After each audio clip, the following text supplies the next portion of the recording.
Esta misma semana se hacía viral la noticia del intento de un visitante al Museo del Louvre de estropear el cuadro de la Mona Lisa.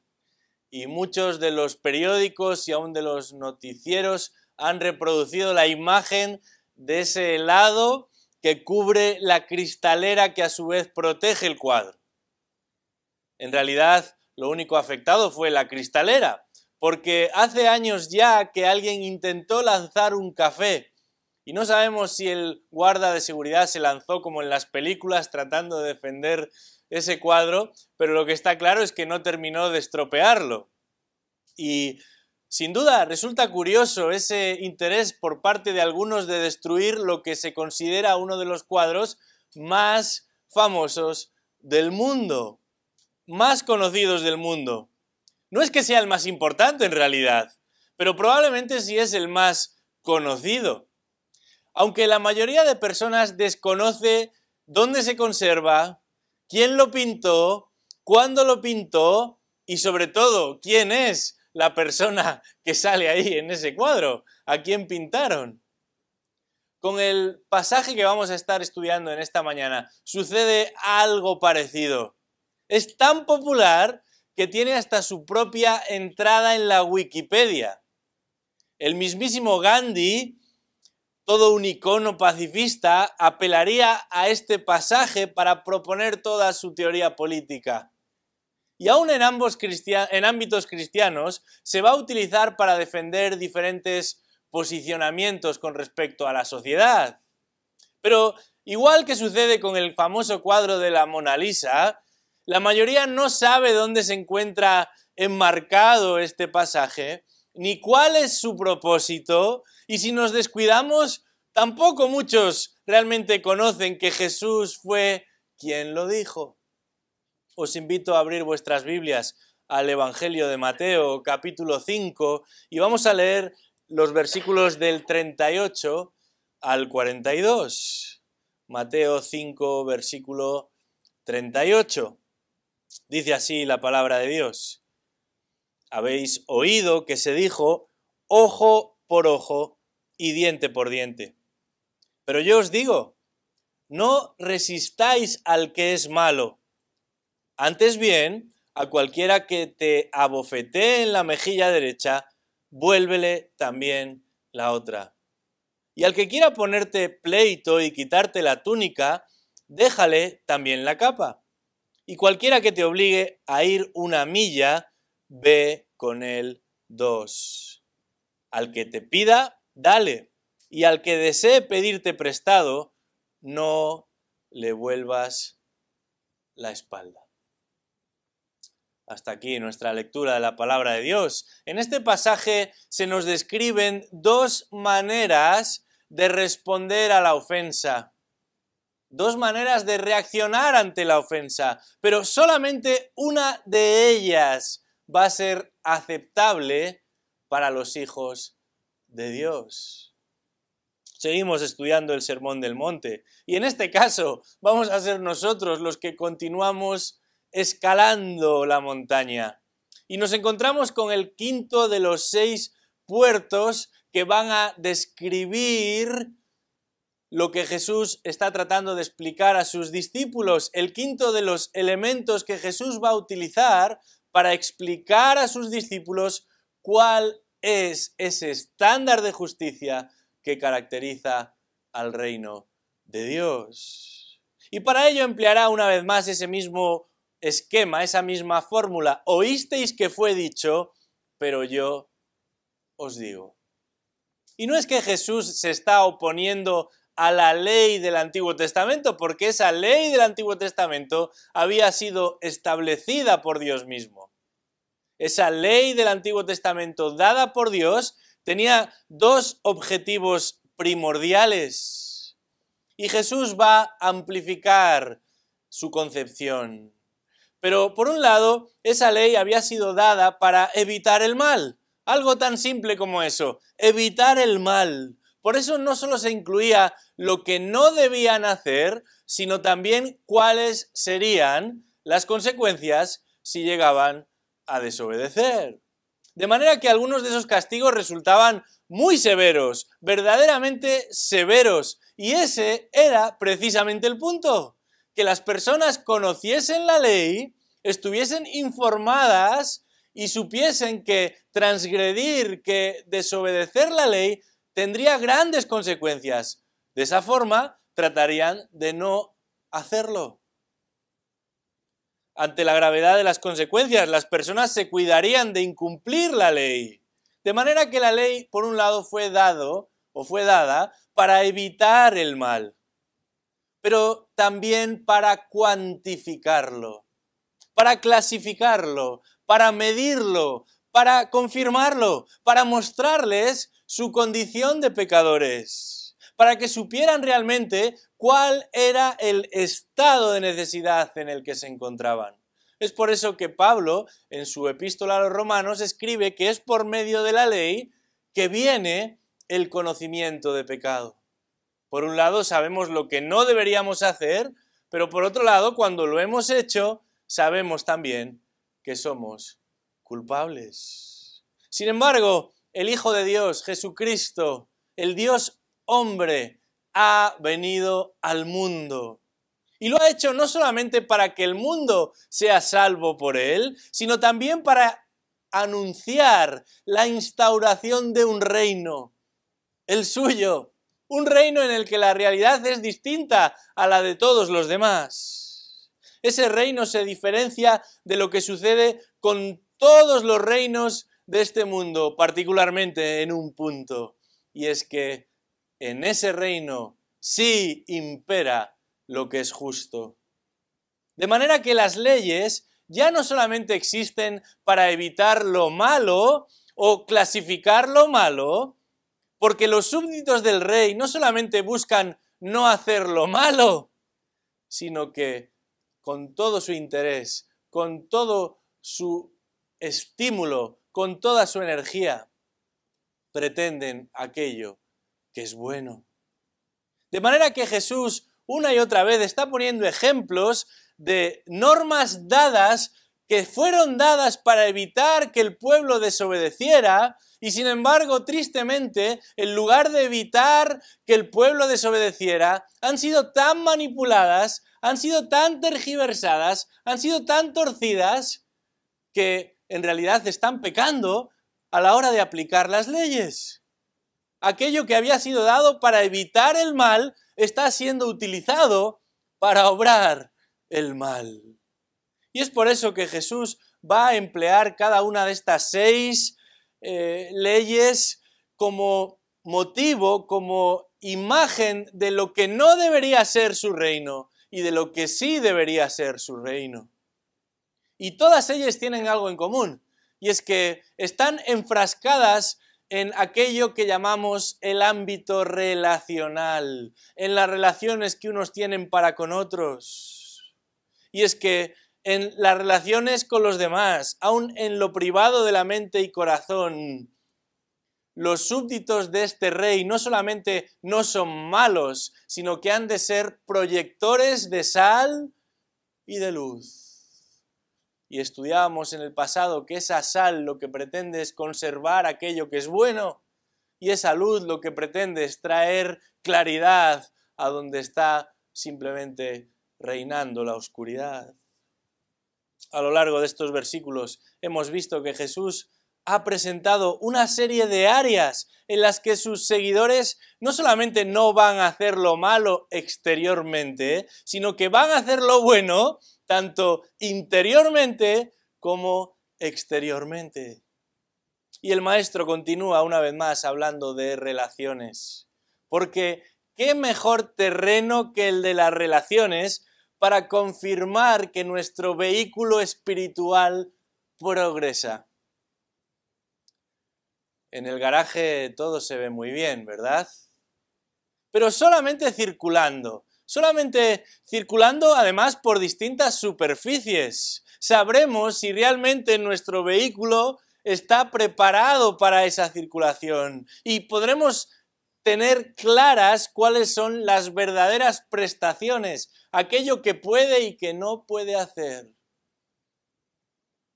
Hace ya unos cuantos años conocí a un predicador magnífico, de esos que si tuviéramos un sombrero nos lo quitaríamos cuando lo escuchamos. Lo invitaban a conferencias aquí y allá y tenía un carisma especial. Pero en una de sus exposiciones confesó lo siguiente: pensaba que era muy santo hasta que me casé. Este hombre era uno de esos solteros de oro.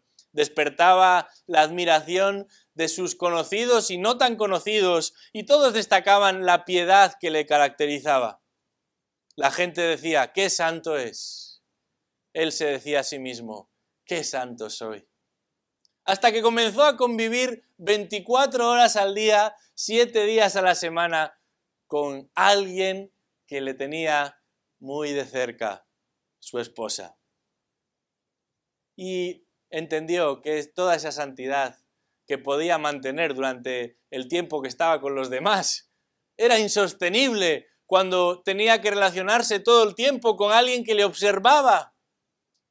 El problema no era que alguien le observaba, el problema era que su corazón no estaba tan limpio como él pensó.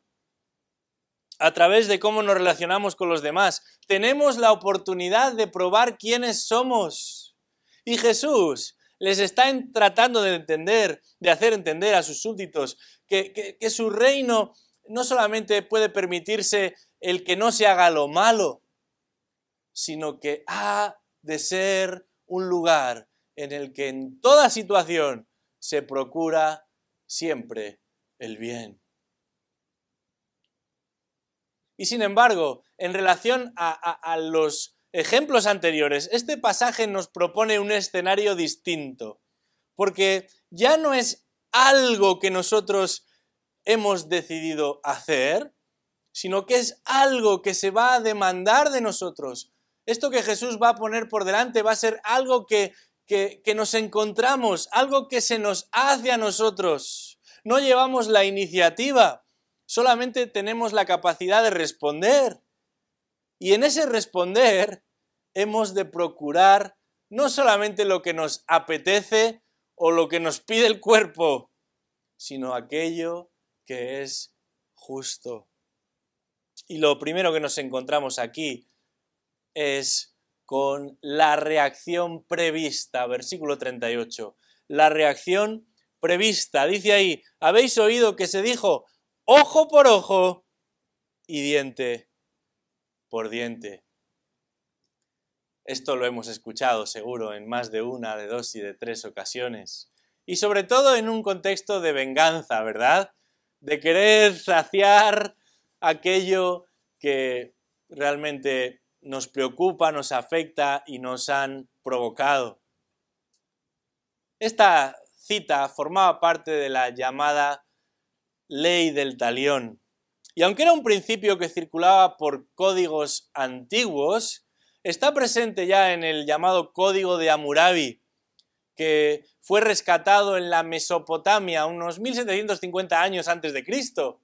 Sin embargo, ciertos especialistas consideran que todavía era anterior, que ya se manejaba anteriormente a esa época. Y el Antiguo Testamento lo va a incorporar en varios pasajes como un principio válido. Dice Éxodo capítulo 21, versículo 24, pondrás como castigo vida por vida, ojo por ojo, diente por diente, mano por mano, pie por pie, quemadura por quemadura, herida por herida, golpe por golpe. No estamos acostumbrados a tantos golpes, ¿verdad? A tantos manifestaciones de golpeos, de castigos.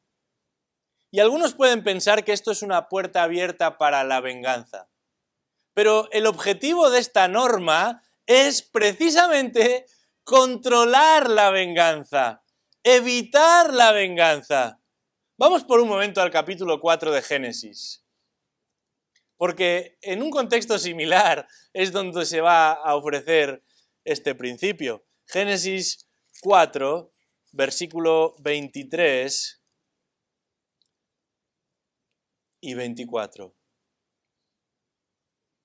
Lamec dijo a sus mujeres: Ada y Zila, oíd mi voz.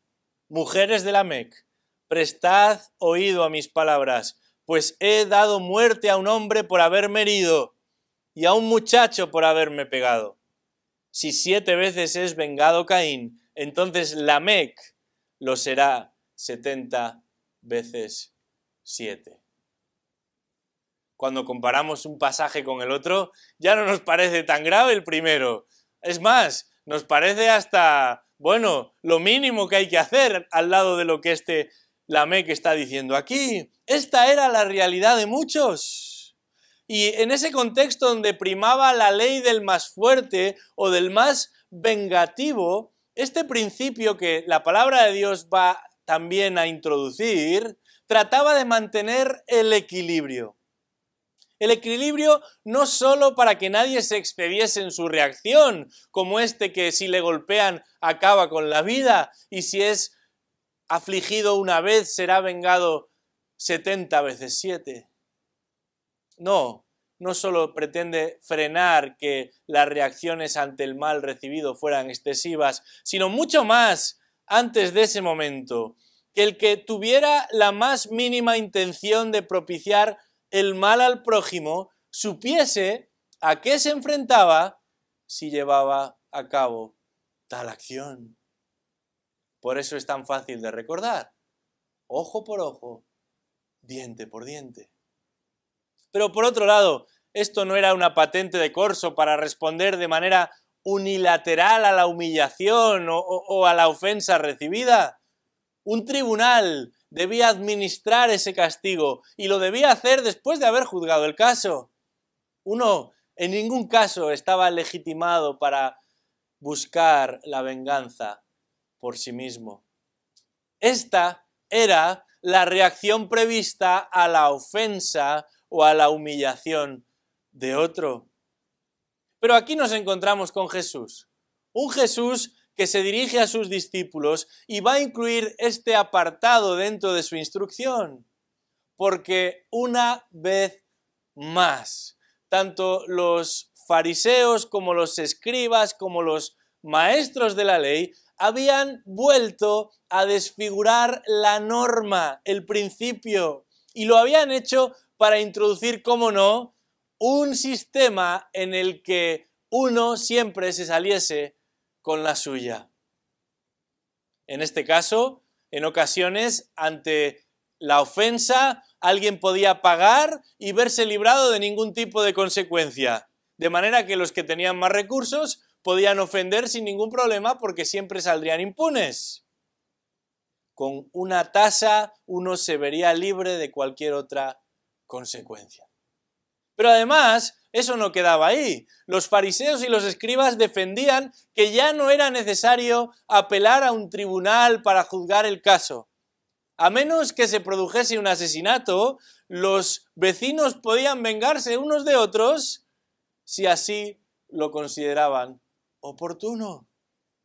Y esto, sin ninguna duda, era una perversión de la ley. Esto, sin ninguna duda, era, ahora sí, una puerta constante para la venganza.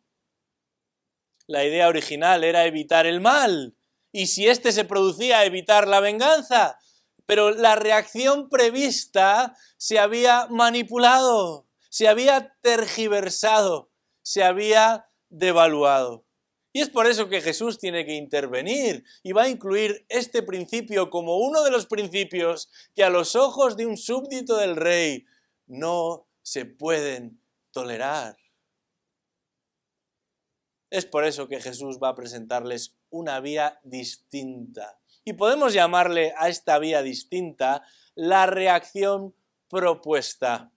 Versículos 39 al 42. La reacción propuesta. Vamos a leer de nuevo esos versículos. Dice ahí: pero yo os digo, no resistáis al que es malo. Antes bien, a cualquiera que te abofetee en la mejilla derecha, vuélvele también la otra. Y al que quiera ponerte pleito y quitarte la túnica, déjale también la capa. Y cualquiera que te obligue a ir 1 milla, ve con él 2. Al que te pida, dale. y al que desee pedirte prestado, no le vuelvas la espalda. La reacción propuesta. Es muy posible que este texto sea el más citado, pero también el peor entendido, no solo del Sermón del Monte, sino de toda la Biblia. Algunos, a la luz de lo que entienden de estas palabras, afirman que a los cristianos se les puede mentir, se les puede robar, se les puede hasta escupir, y si tratasen de impedirlo, entonces estarían pecando. ¿Pero es esto lo que está diciendo aquí Jesús?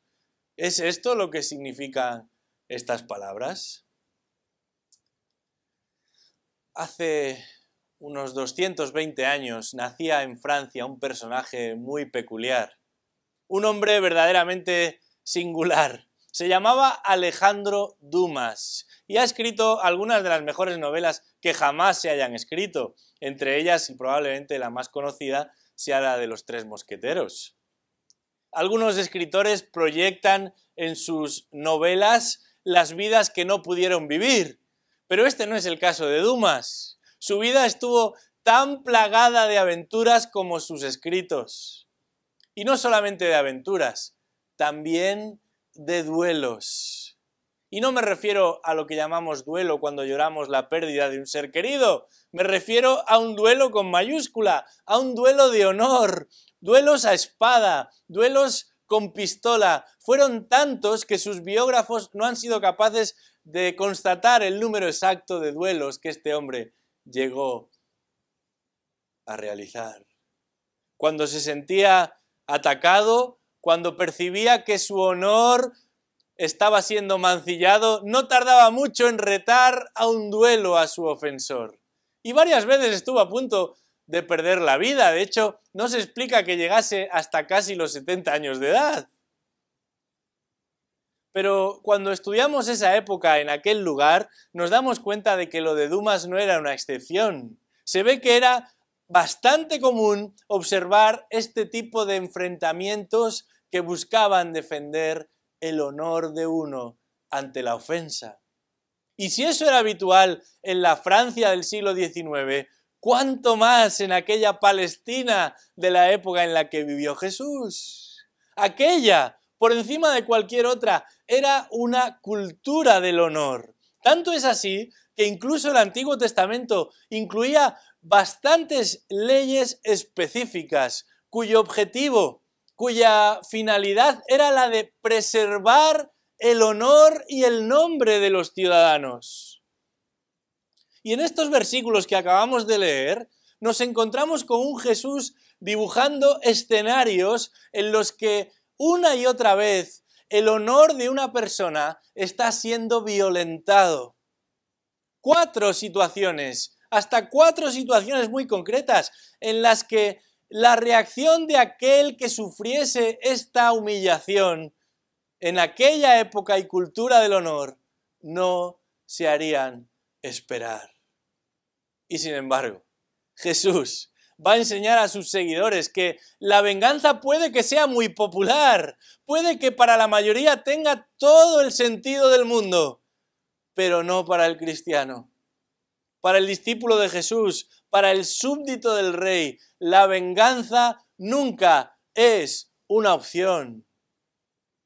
En el capítulo 5, versículo 9, en este mismo Sermón del Monte, Jesús había dicho: bienaventurados los que procuran la paz, pues ellos serán llamados hijos de Dios. Y en el Nuevo Testamento, en varias de las epístolas, se insistirá mucho en devolver el bien por el mal recibido. Que nadie se confunda. Nuestra prioridad no está en defender los derechos de uno o el honor de uno. Solo hay uno que merece ser siempre vindicado, defendido y reconocido. Y no eres tú, ni tampoco yo, sino Dios mismo. Él es el único que merece ser defendido, vindicado y reconocido en cada ocasión. Pero nosotros no, dice Jesús. Los súbditos del rey no están preocupados ni obsesionados con su honor, como si fuera lo más importante del mundo. Y eso sí que se sale de lo habitual. Eso sí que es algo contracultural. Pero fijémonos cómo empieza Jesús con esta propuesta de reacción distinta a la que conocían. Dice, antes que nada, no resistáis al que es malo. Versículo 39.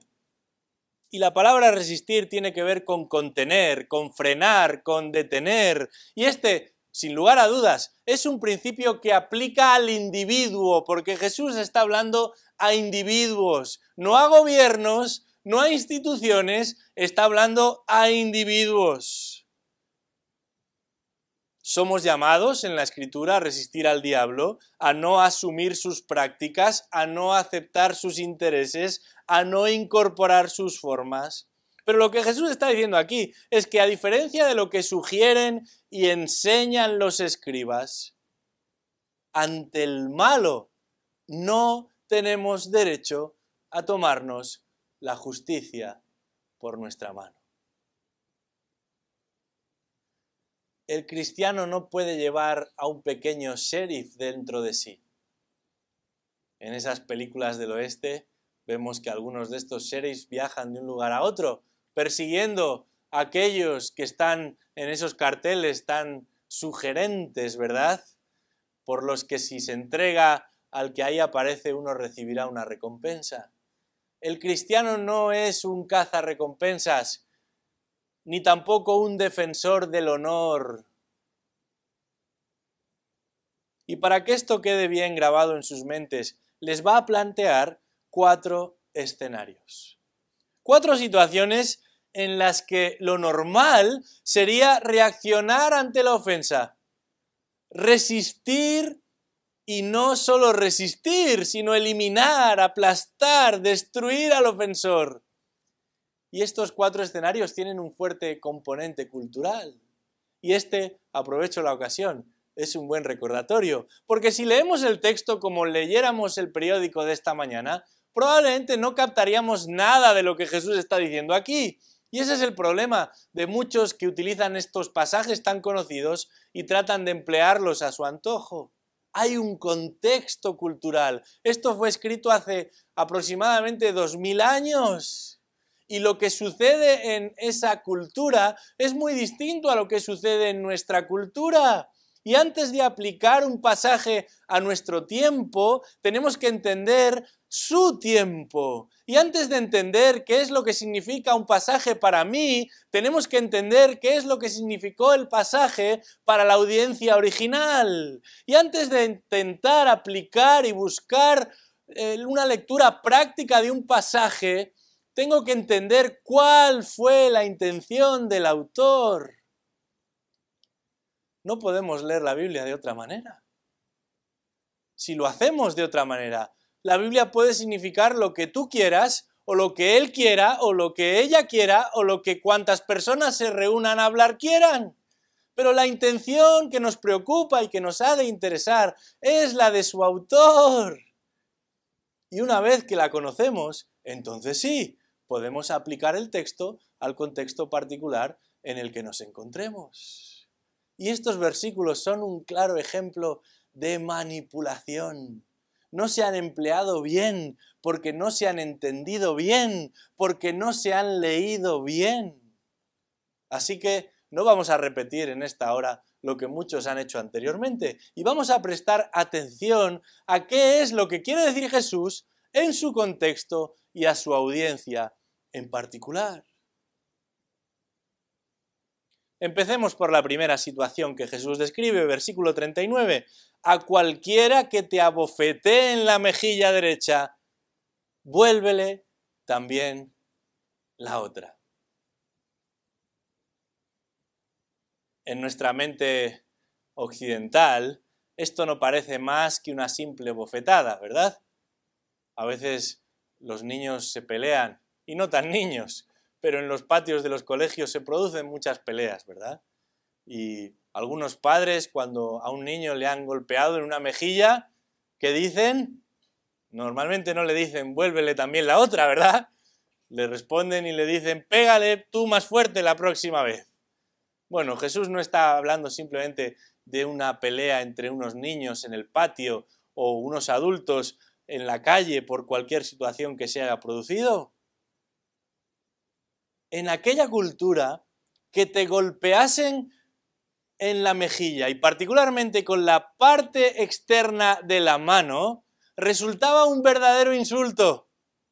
Si querías representar una imagen de insulto, una burla o un desprecio, esa era la manera, golpear a alguien con el exterior de la mano en su cara. Se dice que los esclavos preferían ser golpeados con un látigo en la espalda antes que ser humillados con una mano en sus rostros. Porque aquí lo que se está debatiendo y discutiendo no es el dolor que produce el golpeo, sino el desprecio de hacerlo de esa manera. La idea de volver la mejilla apunta a una actitud no vengativa. Aquel que ha recibido ese golpeo, el afectado está mostrando y está demostrando que no solamente no se va a vengar, sino que no va a tomar represalias contra su atacante. Y eso es algo desconocido para aquellos que escuchan. ¿Cómo no reaccionar ante un insulto de esa magnitud? ¿Cómo no responder ante una humillación de esa dimensión? Esta es la primera imagen que Jesús plantea en cuanto a reaccionar frente a la ofensa. Pero hay una segunda, leamos en el versículo 40, dice ahí, al que quiera ponerte pleito y quitarte la túnica, déjale también la capa. En estos días se nos anuncia la llegada de un frente, bueno, no sé si frente, ¿no? En realidad todo lo contrario, de un tiempo de calor importante. Y algunos están preocupados, ya se han quitado la chaqueta, lo próximo que será, se quitarán también la camisa. En aquella época verdaderamente hacía mucho calor durante el día, pero mucho frío durante la noche en el territorio en el que Jesús está. Y a diferencia de lo que nos sucede a nosotros, el armario de aquellos judíos no tiene nada que ver con el nuestro. Aquellos judíos no iban a las rebajas, no contaban con tal cantidad de ofertas, no tenían la oportunidad de cambiarse cada día de ropa y vestirse cada mañana de una cosa y cada tarde de otra. Ellos vivían con lo justo. Tanto es así que la ley del Antiguo Testamento regulaba el préstamo de ropa. Imaginaos en qué situación se encontraban. En Éxodo capítulo 22, versículo 26 dice, si tomas en prenda el manto de tu prójimo, se lo devolverás antes de ponerse el sol, porque es su único abrigo. Es el vestido para su cuerpo. ¿En qué otra cosa dormirá? Y será que cuando él clame a mí, yo le oiré porque soy clemente. Qué interesante y qué distinta realidad. ¿Pero qué está diciendo entonces Jesús aquí? En aquella época la ropa era tan preciada y tan importante que si uno tenía que pagar una tasa, podía entregar su túnica como pago. No la capa, solamente la túnica. Sin embargo, Jesús les dice que si en un momento determinado alguien tuviera un pleito, una causa, un juicio contra uno de sus discípulos, no solamente no trataría de defenderse, sino que estaría dispuesto a entregar hasta lo más preciado de sus posesiones, esto es, la capa, con el fin de mostrar arrepentimiento y cerrar el caso. ¡Qué tremenda respuesta! Porque aquí no se está entrando a valorar si el acusador tiene razón o no. Se habla simplemente de un juicio en el que uno está inmerso. Y para acabar con ello sin tener que entrar en más diatribas, en más discusiones, en más argumentaciones, uno va a saldarlo entregando no lo que le piden, sino mucho más de lo que le piden. Escribiendo en una de sus epístolas, el apóstol Pablo, recordáis, dice, traedme los pergaminos y también la capa que me dejé en Troas. Era muy importante el estar a cubierto, especialmente por la noche. Todo pasaba a un segundo plano, si de lo que se trataba era de no entrar en litigios, en discusiones, en peleas, y aunque yo fuese la parte perjudicada, mejor saldarlo así y no continuar con la confrontación. Tercera situación que Jesús va a describir, versículo 41, dice: cualquiera que te obligue a ir una milla, ve con él 2. La historia del pueblo de Israel y del territorio donde el pueblo de Israel tuvo que habitar está plagada de grandes confrontaciones, de guerras. Las civilizaciones más importantes de la época pasaron por ese territorio, a veces para dominarlo, a veces simplemente como carretera para llegar a donde estaba su verdadero interés. Y una de las culturas más poderosas que tuvo una cierta influencia en aquel territorio fue la persa. Los persas dominaron gran parte del mundo conocido. Y una de sus prácticas tenía que ver con el sometimiento absoluto de los pueblos conquistados.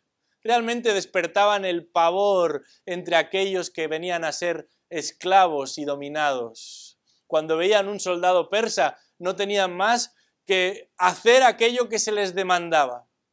Y una de las prácticas que llegó a convertirse en habitual era que estos soldados persas utilizaban a la población civil para satisfacer sus intereses y sus necesidades. Y si tenían que transportar algo personal, no hacía falta que fuese una misión especial, obligaban a aquellos que estaban allí a que fueran ellos los que portasen lo que tenían que transportar. Lo que comenzó como un simple divertimento terminó de alguna manera extendiéndose hasta tal punto que estos ciudadanos a veces se tenían que ir a trabajar con los soldados que demandaban de ellos su ayuda y tenían que mover materiales y otras cuestiones, lo que sea que ellos les pidiesen. Esto que comenzó con los persas, los romanos lo vieron de buen agrado. Y cuando estaban también en aquel territorio, siguieron practicando esto mismo. Así que, de alguna manera, se llegó a un acuerdo y a una regulación particular, y era la siguiente: bueno, podéis pedir a la población civil lo que queráis, pero nunca más de una milla, dice el texto. La milla no es exactamente la milla que algunos países anglosajones mantienen hoy, pero eran unos 4.500 pasos. Eso significaba que uno de estos soldados podía pedir de cualquier civil que durante 4.500 pasos le acompañase llevando lo que fuera que se le hubiera encargado. Recordamos la escena del Simón de Cirene trasladando la cruz, ¿verdad? Algo parecido sucedió allí. Los soldados le pidieron que ayudasen a transportar aquello en el plano, en la distancia requerida. Qué interesante lo que está diciendo aquí Jesús. Jesús les dice: no reacciones igual que cualquiera de tus vecinos que odian a los romanos, que desprecian a los soldados, que si pudieran los matarían a todos. En cambio, a ti, si te reclaman, sirve de una manera excelente. Aunque te estén tratando como un esclavo y no lo seas, tanto que su labor exceda lo que se pedía de ti. Y es por eso que Jesús dice a cualquiera que te pide o te obligue a ir una milla, ve con él 2. Qué distinta es la actitud, qué diferente es la actitud del súbdito del rey. Pero hay una cuarta situación que Jesús les plantea, versículo 42. Al que te pida, dale. Y al que desee pedirte prestado, no le vuelvas la espalda. En la época de Jesús había tal cantidad de pobres que para ciertas clases sociales estos se habían convertido en una molestia. Y ya no los veían, ya no los consideraban. Lo único que recibían de ellos era su espalda. Y en caso de que alguien decidiese prestar dinero a otra persona, la usura estaba al orden del día.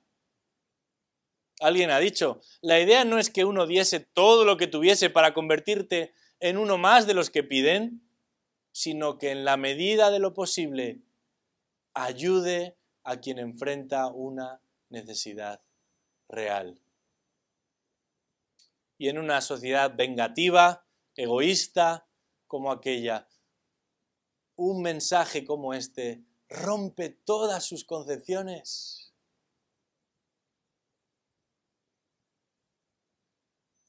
Después de haber revisado las 4 ilustraciones, los 4 escenarios, verdaderamente nos damos cuenta del valor del contexto. No entenderíamos lo que Jesús está tratando de señalar si no nos trasladamos a aquel momento histórico. Una de las sagas cinematográficas más exitosas de la historia es la que lleva por título Los Vengadores. No voy a preguntar a nadie si es de Marvel o de DC en esta mañana.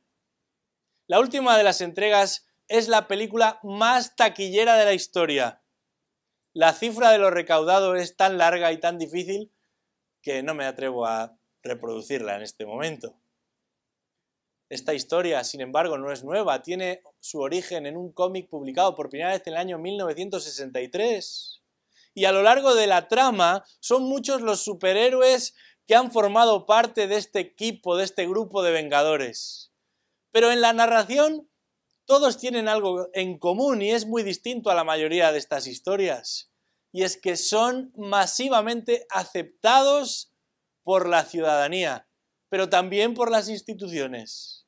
Su labor es castigar, su labor es acabar con el malo y con el que hace lo malo. Y eso, en toda la historia, está bien visto. Está socialmente aceptado que quien la hace, la pague. Y para muchos, su idea de justicia solo es entendida con una palabra: venganza. Todavía más si los afectados somos nosotros. Pero Jesús les va a plantear una realidad muy distinta.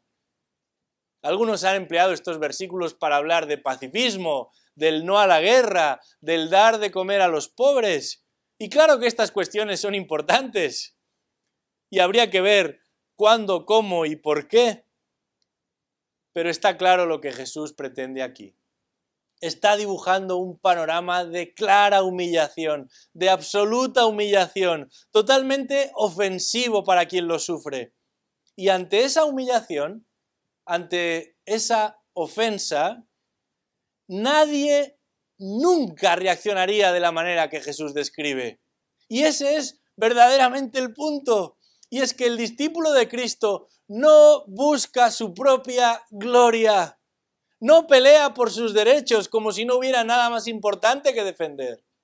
No persigue ni su dignidad ni su seguridad personal por encima de todo. Y eso, dice la Escritura, no significa que los malos van a salirse con la suya. Eso, dice la Escritura, no significa que el mal pasará impunemente. Podemos descansar en que Dios jamás tendrá por inocente al culpable. Debemos recordar que Él no permitirá que el impío participe de la congregación de los justos.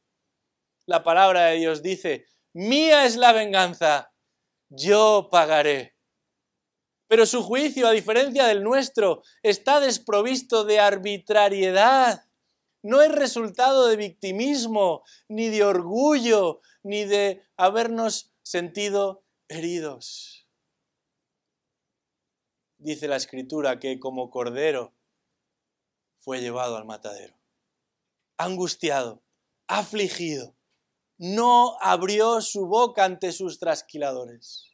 Y sin embargo, dice la Escritura también que Dios mismo lo resucitó de entre los muertos y lo exaltó hasta lo sumo, dándole un nombre que es sobre todo nombre. Veo a tantas personas a nuestro alrededor queriendo hacerse un nombre, tratando de darse a conocer, aún en un ambiente cristiano, de ser reconocidos. Y a veces uno piensa si esas personas están sirviendo a otros o están sirviéndose a sí mismos. Hay otros, en cambio, justamente haciendo lo contrario, muy interesados en derribar la casa del vecino. Están molestos cuando el que prospera es el de enfrente y no ellos. No importa, si Jesús entrase en unas o en otras iglesias, volvería a tirar las mesas, porque algunos han convertido su casa en una cueva de ladrones. Y no solo es el dinero lo que buscan, el poder, la honra, el nombre, el prestigio. ¡Qué ridículo todo ello! Se han olvidado de que nosotros seguimos al crucificado. Él es nuestro mentor, Él es nuestro modelo, Él es nuestra meta. Fue en su muerte donde nosotros recibimos vida. Fue en su humillación donde Cristo nos salvó. Fue por medio de su sacrificio que Él mismo recibió honra, honor y gloria. La iglesia no es un lugar en el que unos proyectan sus egos, en el que algunos alcanzan lo que este mundo les priva, o aún donde reproducen lo que este mundo les ofrece. Busquemos la gloria de Dios, aun si eso supone nuestra propia humillación. Persigamos la honra de Cristo, aun si eso resulta en ofensas o descrédito a los ojos de los hombres. Anhelemos la aprobación de Dios, aun si eso supone que nosotros nos quedemos solos. Desaparezca nuestro nombre si es preciso, siempre que el suyo sea proclamado y reverenciado. Vamos a orar. Señor, qué distinto es tu reino a todos los demás. Qué glorioso es tu reino en comparación a todos los demás juntos. Porque ahí no prima el interés privado, ni el ego, ni el orgullo, ni la autodefensa, sino la justicia.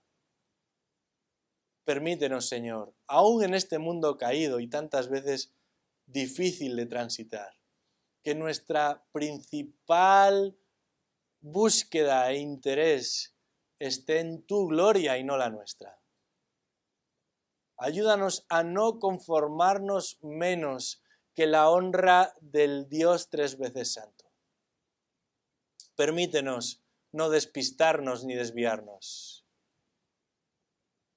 Ayúdanos a ser agentes de paz, a dejar a un lado la confrontación gratuita, a no involucrarnos en peleas, en discusiones, en batallas que no tienen sentido.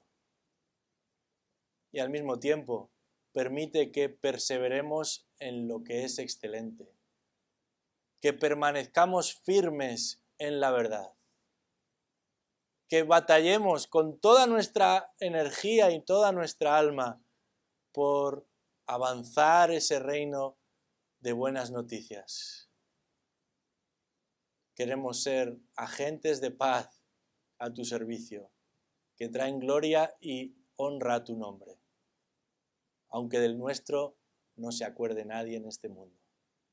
Porque sabemos, Señor, que nuestro nombre está escrito en tus manos. Y nada nos importa más. Y al mismo tiempo, nada nos libera más. Te alabamos, Señor, porque tú nos has amado. Porque tú nos has escogido antes de la fundación del mundo. Y nada ni nadie nos pueden separar de tu mano. Te damos las gracias, oh Padre. Y te pedimos, Señor, que podamos ser buenos exponentes de lo que se espera de tus seguidores. En el nombre de Cristo. Amén.